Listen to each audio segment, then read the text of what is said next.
What's up everyone, welcome back to Beyond ARTV. My name is John. It's time for a review of the new Jonas Brothers single, which I still feel a little bit weird saying that in 2019, but hey, I'm cool with it. The Joe Bros announced that they were getting back together in February and they put out that track Sucker that hit #1 on the Hot 100. Congratulations, Joe Bros. You finally got a #1 single. That is incredible. I didn't see that coming, but I really did love that track overall. If you didn't catch my review, tap the card right here or else there will be a link at the end of the video. Sucker definitely felt like it had some influence from older styles of music, but I would say to even a greater extent, this new track Cool pulls from older decades like the 70s in particular. There's some organs in the background of this one, which I really didn't know that I would ever hear on a Joe Bros track, but again, I'm fine with that. There's also a guitar solo. It's a little bit too short. I wished it could have kept going, but still, it's a nice touch. It shows that they're willing to do something different than what the mainstream is offering currently. Nick sings the first verse and the chorus of the track, and I do wish that maybe they had gotten to some of Joe's parts a little bit sooner.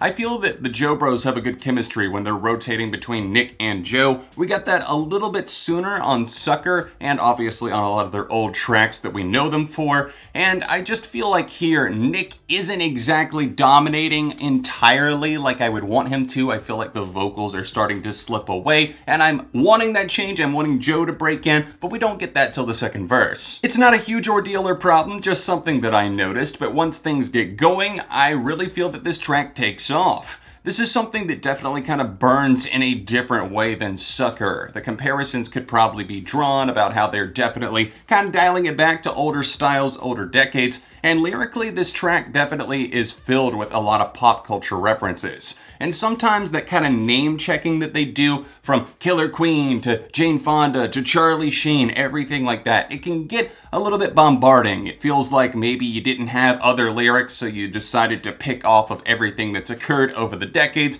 and at times that can be a pet peeve of mine, but fortunately Cool is, I would say, more fun, more lively, more engaging, and it doesn't necessarily become a problem for me personally. The song and the music video that premiered along with it definitely kind of give me Miami vibes. Obviously you see the single artwork here, and I feel that that is something that just kind of gives you that loose feeling like you're just stepping out in a set of fresh clothes. Damn it, I'm feeling so cool, which, oh no, the Joe Bros said a curse word.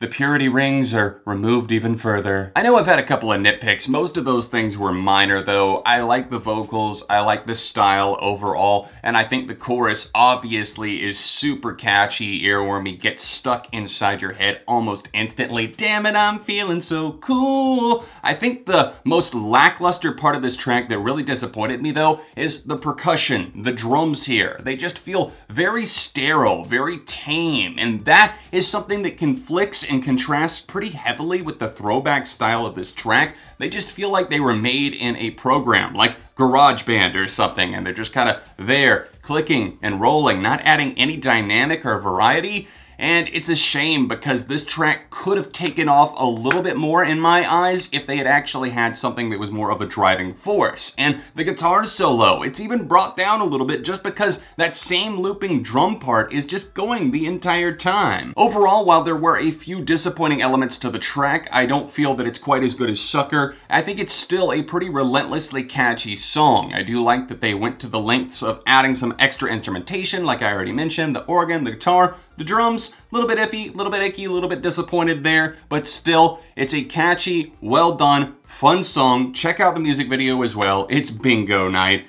and I'm gonna rate this a light 3.5 out of 5. Let me know your thoughts on this, the song, or the music video in the comment section down below. What do you think, this or Sucker? Let me know in the comment section which you think is better. Please drop a like on this video, and if you would like to support the channel further, then click the top link down below to support me on Patreon. You can see my review of Sucker by tapping right over here. Tap this annotation here for another recent track review. All of my social media accounts, including my Patreon, can be found in the description down below. Patreon is also in this card in the corner, and I will see you very soon for more right here on Beyond ARTV.